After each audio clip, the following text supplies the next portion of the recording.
Buonasera.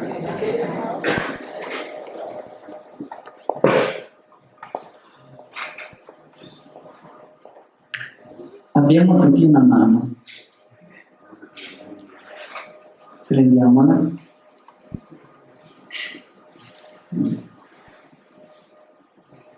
Quanto la nostra mano può diventare come il respiro?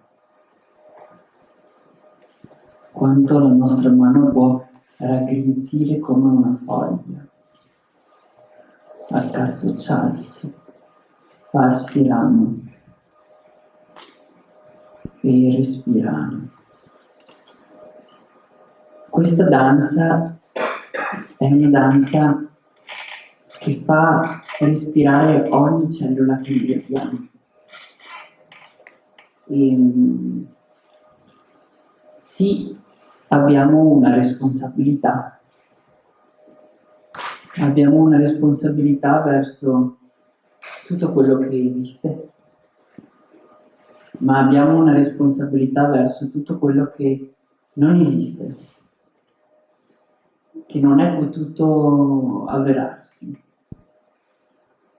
Kazuo, tra i fondatori di questa danza, diceva: noi dobbiamo a tutti quegli spermatozoi che non sono diventati l'ovulo, hanno fatto lo viaggio con noi. Noi portiamo la morte con noi. Tutto quello che mangiamo, ma tutti i nostri antenati, tutta quella evoluzione che sta nelle nostre cellule, che ci connette con le stelle. Ecco, questa danza parla di responsabilità, parla di trasformazione. Un corpo così giovane si trasforma in vecchio, si trasforma in albero, diventa sangue, diventa un computer che non funziona più, diventa una nuvola, fiorisce, ogni cellula fiorisce. Requiem per me è che dobbiamo ancora un gallo ad Asclepio. Io mi sono chiesto qual è la mia ragione per danzare. Perché danzare oggi? Che senso ha la danza oggi?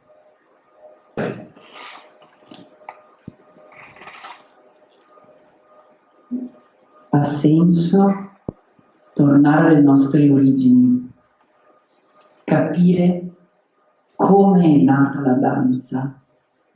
Voi immaginatevi le nostre scimmie quando sono scese dagli alberi, hanno perso la pelliccia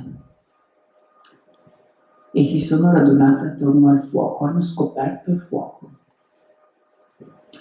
In qualche modo dovevano pagare un debito alla natura, lo sentivano, perché quel salto che loro lo hanno fatto tramite limitazione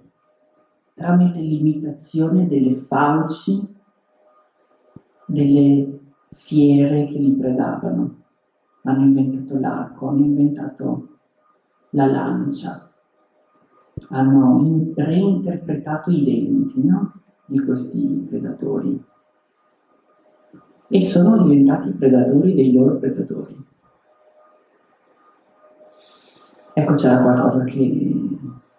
un mondo da popolare, un mondo che non si vedeva, un mondo che raccoglieva quello che non c'era più,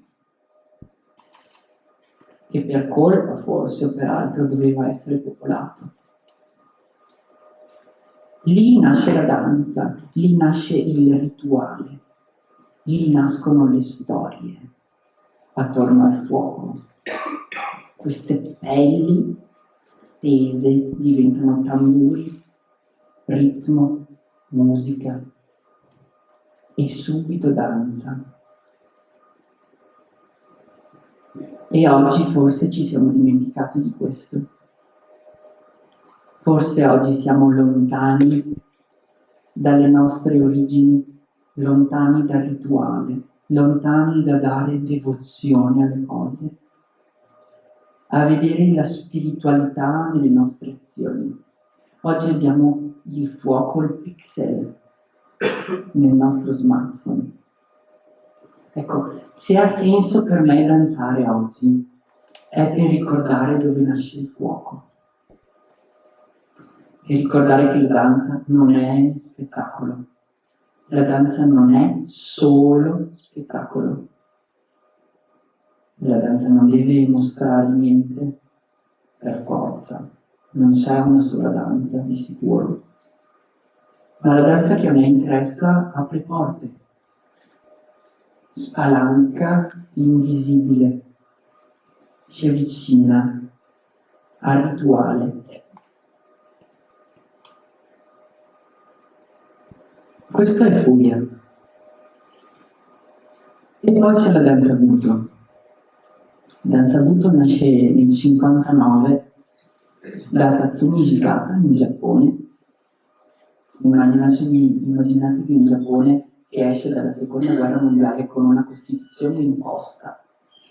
Ecco, voi giovani artisti come vi sentireste con una potenza mondiale che arriva nel vostro paese e vi dice come vi dovete comportare, vi dice che il vostro imperatore non ha potere se non spirituale, non ha potere politico. Ci vuole la democrazia. Beh, in un mondo lontano come il Giappone la democrazia ad alcuni non interessava,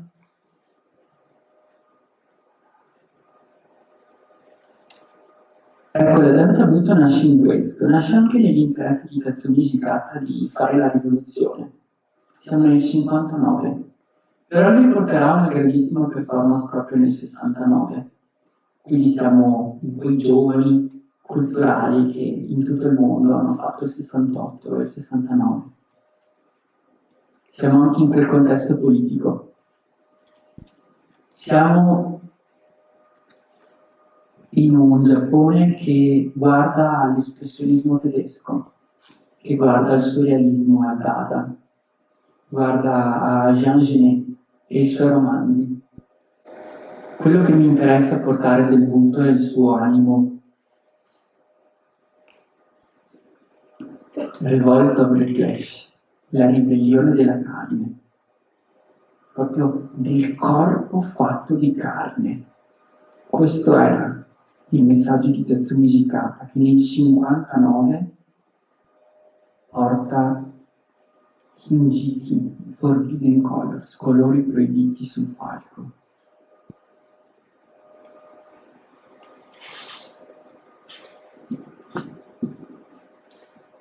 E poi, terzo e ultimo punto, poi se volete posso rispondere a qualche domanda.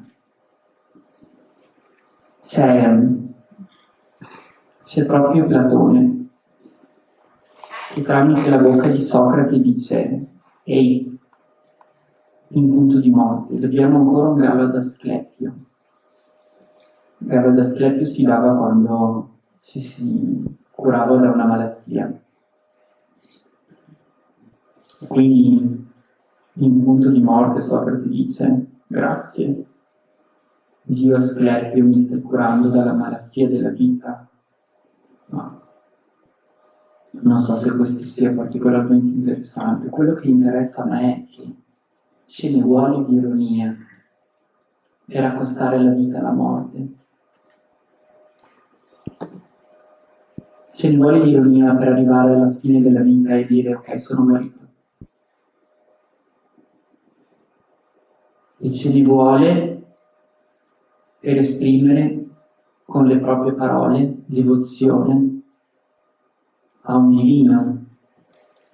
Ecco, il punto che mi interessa è quello.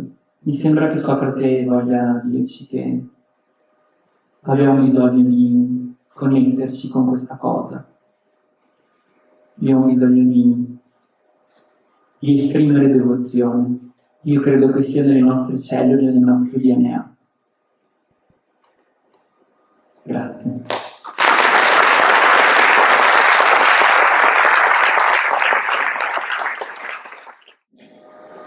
Sull'ironia mi piacerebbe molto studiare.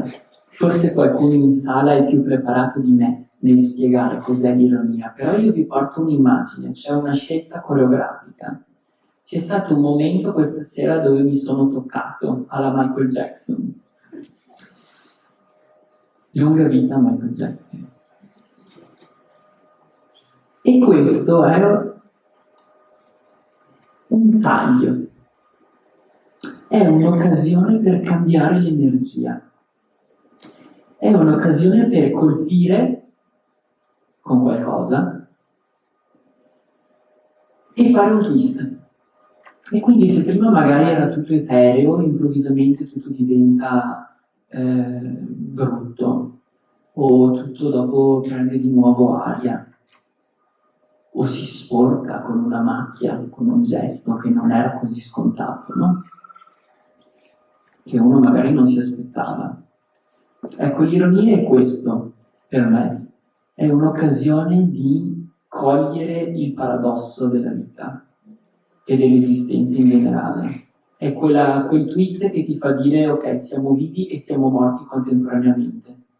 È quella cosa che ti permette di tenere le cose con una risata. Ecco, questa è una delle chiavi poco serie ed estremamente serie, secondo me, di questa disciplina. Grazie della domanda.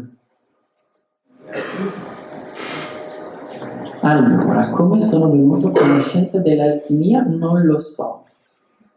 Credo che sia dentro di me, da sempre. L'alchimia è qualcosa di molto forte, secondo me, che non ha una radice culturale. Io la riconosco un po' in tutto. Il Buddha è estremamente alchemico, anche se non parla direttamente di alchimia. Cosa si intende? Gli alchimisti per noi italiani sono questi, possiamo descriverli come vengono descritti di solito, cioè dei topi di laboratorio che stanno lì a cercare l'oro. Ecco, no. L'alchimia è cerca l'oro dei filosofi. Cos'è l'oro dei filosofi? Possiamo dire conoscenza, possiamo dire sapienza. Sappiamo che l'alchimia c'era già ai tempi degli Egizi. Sappiamo che ha a che fare con ciò che l'uomo non può conoscere direttamente, che può afferrare forse, ha a che fare con la trasformazione della materia, però dice che la trasformazione della materia è anche un processo dell'anima. Quindi alla fine questi qui, quando stavano in laboratorio, magari avevano a che fare con degli elementi che cercavano di trasformare in altri, ma quello che interessava veramente era il processo che gli faceva percorrere quella via. Una via costellata di simboli, una via costellata di allegorie. E solo per coloro che possiedono il simbolo è facile attraversare quel significato.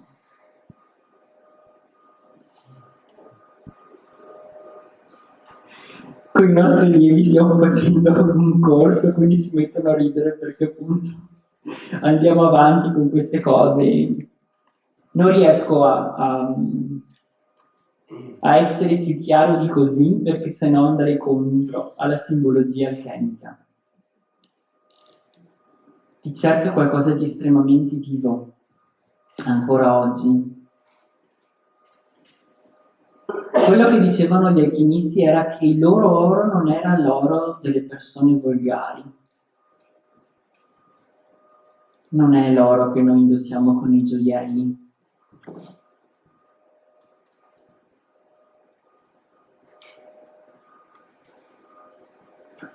Perché fare una danza alchemica? Ecco, qui si ritorna all'ibridazione della danza giapponese con l'italianità. Perché io che sono italiano, immerso in questa cultura, dovrei dire che porto la danza giapponese sul palco? A un certo punto mi è sembrato un po' un controsenso. Poi ci sono scelte e scelte, ci sono altri danzatori Buto che vanno avanti con questo, no? Ma quando sono andato in Giappone e ho danzato, la prima cosa che mi hanno detto, quando ho finito, è stata la Venere dei Botticelli. E io ho detto, ok,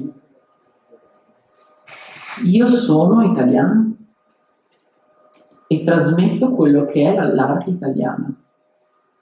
E io credo che l'alchimia mi aiuti molto nei concetti ad andare nella stessa radice degli artisti giapponesi. Questo è perché l'alchimia. Io vi saluto.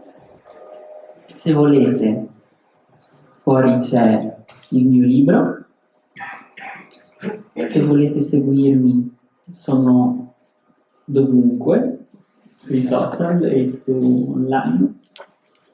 E mi è caro particolarmente dirvi di seguire InSilva, che è questo progetto di cui io faccio parte con vari scienziati e altri artisti.